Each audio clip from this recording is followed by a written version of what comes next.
नमस्कार साथियों, मैं आपका जीआरएस साथी जितेंद्र पटेल देसी भैया, प्रदेश समिति संयुक्त मोर्चा से। साथियों, जैसा कि आप सभी को विदित है कि आज 9 सितंबर 2025 को हम अपनी कुछ मांगों को लेकर ज्ञापन देने जा रहे हैं।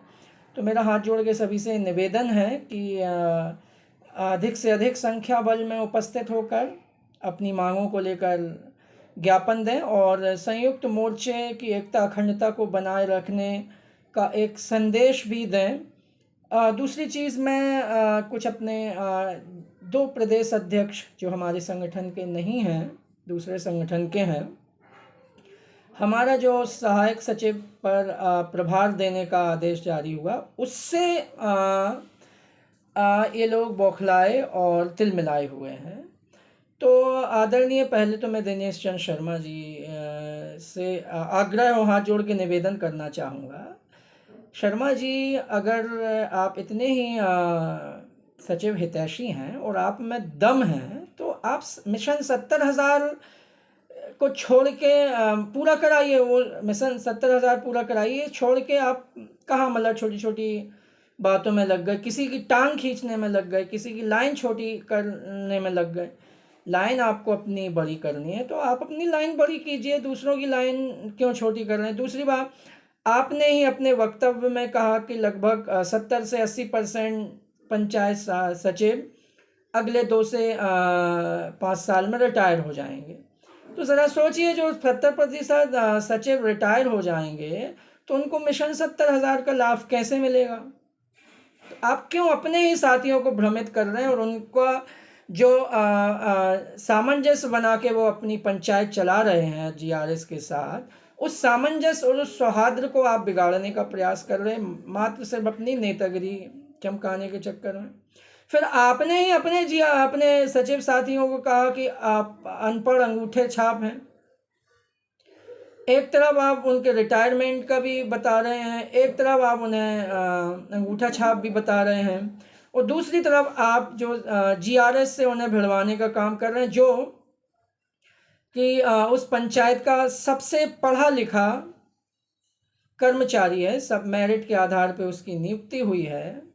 जबकि पंचायत सचिवों की नियुक्ति कैसे हुई थी वो सभी जानते, कोई मेरिट नहीं था, वो तो जो सामने मिल गया उसको उसकी नियुक्ति कर दी गई, कोई ऐसे मेरिट डिमेरिट्स नहीं थे। लेकिन हम उस पर नहीं जाना चाहेंगे, वो उस समय की व्यवस्था थी। और हमारे सचिव बड़े भाई हैं, भले बहुत सारे लोग उम्र में भी छोटे हैं लेकिन पद में वो बड़े हैं, तो हम उन्हें बड़े भाई ही कहते हैं। और आप हमारे मैदान में, जब हम लोग मैदान में थे, हम लोग प्रदर्शन कर रहे हैं, तो आप ही शर्ट उतार के अपना ना राम बन के आए थे, और उस दिन से हम लोग राम और लक्ष्मण की भूमिका में प्रदेश में रहे हैं, एक एक पंचायत में रहे हैं। लेकिन आपने उस समय भी हम लोगों से छल बल किया, कोई बात नहीं है। अभी आपने चूंकि छल किया था, एक सीधे साधे जीआरएस का जिसके पास कोई पावर नहीं है, जिसकी नौकरी एकदम बहुत कच्चे में है, लेकिन चूंकि वो पढ़ा लिखा है, योग्य है, कुशल है, कार्य करने की क्षमता है उसमें, तो इतना सारा विरोध होने के बाद भी उसका कोई नुकसान नहीं कर पा रहा है। कारण यही कि वो योग्य है, और कोई भी योग्य व्यक्ति को कोई भी संस्था हो, कोई भी परिवार हो, अपने से दूर नहीं करना चाहता। दूसरी बात, जीआरएस यूँ कहें कि सोने की मुर्गी है जो आपको अंडा दे रही है। शासन प्रशासन की समस्त योजनाओं का ऑनलाइन कार्य आप ये डेटा निकलवा लीजिए, 90% पंचायतों में सारे कार्य सहायक सचिव ही करते हैं। हमारे सचिव भाईगण उनका सहयोग करते हैं, जो उनसे बनता है वो सहयोग करते हैं। पंचायतों में सौहार्द है, किसी में कोई वो नहीं है। दूसरी बात, ज़रा उन सचिवों से आप सवाल कीजिएगा, दिल पे हाथ रख के उनसे पूछिएगा कि मेरे प्रिय, जिसके आप शुभ चिंता करते हैं, जिसके आप शुभ चिंतक हैं, प्रिय सचिव साथी, ये बताओ तुम्हारी पंचायत में जीआरएस नहीं है तो तुम्हारे ऊपर क्या बीतती है। ये ज़रूर पूछना, उनके बारे में सोचिए।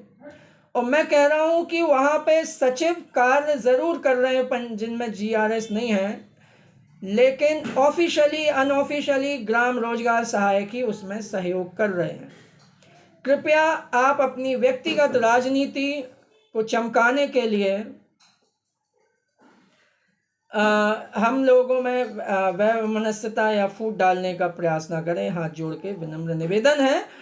और फिर भाई ठीक है, आप जो चाहे, हम आपकी लाइन छोटी करने में की कोशिश नहीं करेंगे, हम अपनी लाइन बड़ी करने की कोशिश करेंगे, ठीक है। और हम अपने हक अधिकार के लिए हम लोग एक सूत्र में बंधे हुए हैं। और कुछ तो कमी रही होगी आप में जब तो आपको लोगों ने छोड़ा। दूसरी बात, नरेंद्र सिंह राजपूत जी का भी एक मैसेज आया। देखिए, मैं किसी का अनादर नहीं करना चाह रहा हूँ, बस मैं निवेदन ही है ना। आपका भी मैसेज आया हमारे सचिव संघ के, कौर संघ जो उनके प्रदेश अध्यक्ष का, कि प्रभार नहीं होने देंगे, किसी भी हालत में नहीं होने देंगे। तो मेरा फिर वही सवाल है ना भाई, आप भी अगर सचिवों के शुभचिंतक हैं असली मायने में, तो ऐसा कोई कदम नहीं उठाएंगे, क्योंकि इस तरह से कई लोग दो डबल प्रभार से परेशान हैं। आपके सचिवगण परेशान हैं, मानिए, ठीक है ना। वो भी चाहते हैं कि नहीं, हम भाई अब नौकरी के बहुत सारे आपने वो 70-80% सचिव साथी हमारे बड़े भाई रिटायरमेंट की कगार में, वो इतना वर्कलोड नहीं लेना चाहते। और कुछ भी हो, कितना भी मतलब काम कम हो, जीआरएस हैं लगे हुए हैं, ऑपरेटर लगे हुए हैं और जो भी कर्मचारी लगे हों, लेकिन एक मेंटल प्रेशर तो रहता ही है। तो कृपया आप अपने साथियों का ही अहित करने की सोच रहे हो तो मेरा निवेदन है कि अपने पैर में आप कुल्हाड़ी ना मारें, बाकी फिर आपका है भाई। हमारा संगठन हमेशा आपकी उन्नति समृद्धि के लिए कामना करता रहा है और आगे भी करता रहेगा। लेकिन हाँ, जो हमारे हक अधिकारों के बीच में आएगा तो फिर हमें भी मजबूरी में विरोध अपना दर्ज करना पड़ेगा। लेकिन हम हमेशा शालीन रहे, हम चूँकि पढ़े लिखे मेरिट वाले लोग हैं तो हम हमेशा अपनी बात शालीनता से ही रखते आए हैं। हमारे संयुक्त मोर्चे के तीनों प्रदेश अध्यक्ष है ना, ब्रह्मा विष्णु महेश की भूमिका में हैं। वो हालांकि अपने आप को ऐसा नहीं मानते, लेकिन आज हर एक जीआरएस प्रदेश का 20,000 से अधिक जीआरएस उन्हें इसी रूप में देख रहा है और उन्हें पूरा भरोसा है कि संयुक्त मोर्चे के नेतृत्व में उनका कल्याण होगा। और